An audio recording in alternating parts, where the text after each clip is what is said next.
France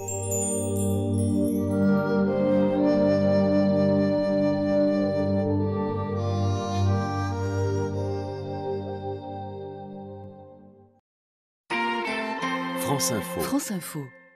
5 jours à la une toute cette semaine, nous sommes sur les traces du loup dans le massif du Mercantour. L'année dernière, l'animal a causé la mort de 2500 moutons dans le seul département des Alpes-Maritimes le plus concerné par ces attaques. Pour être indemnisés, les éleveurs font appel aux agents de l'État qui viennent alors constater les dommages. Reportage Sébastien Baer. Ce sont les corbeaux qui ont guidé Jacques Morel jusqu'au lieu du carnage. 48 heures plus tôt, le berger a découvert 4 carcasses de brebis éparpillées sur une centaine de mètres. C'est le loup parce que les chiens errants ici sur la montagne, on n'en a pas. Ça fait 10 jours qu'on a les bêtes d'or et voilà. Et vous savez que le loup est dans les parages? Ah bah oui, il y a des traces dans la neige. Je sais pas si tu les as vues, Gérard? Non, pas encore du moins.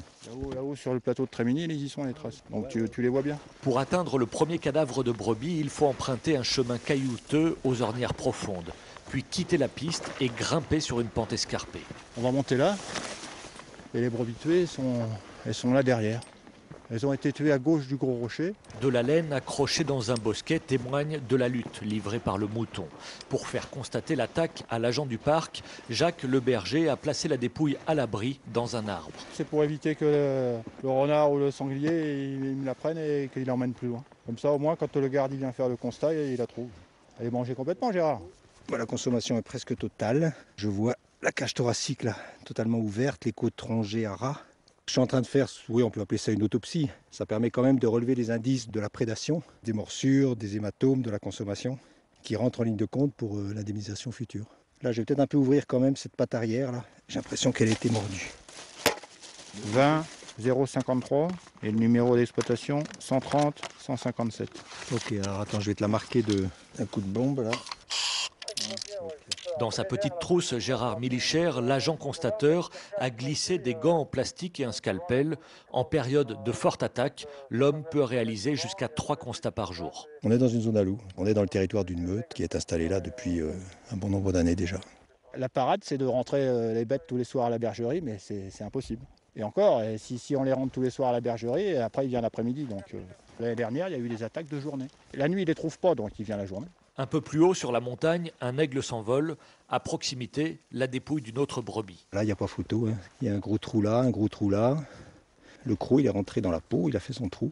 Bon, une morsure assez classique. Bon, il y a encore des trous ici, regardez là. Oui, ça en fait 1, 2, 3, 4. La signature du loup?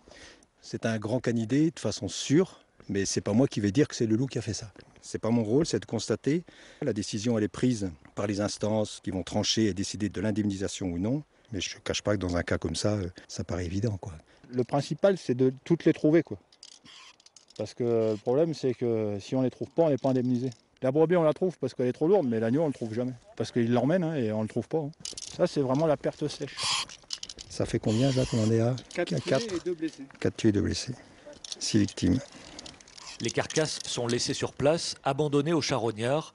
Le berger recevra de 100 à 200 euros d'indemnité par brebis selon leur catégorie. L'année dernière, l'État a versé 2 millions d'euros pour dédommager les éleveurs. À Belvédère, dans les Alpes-Maritimes, Sébastien Baer, France Info.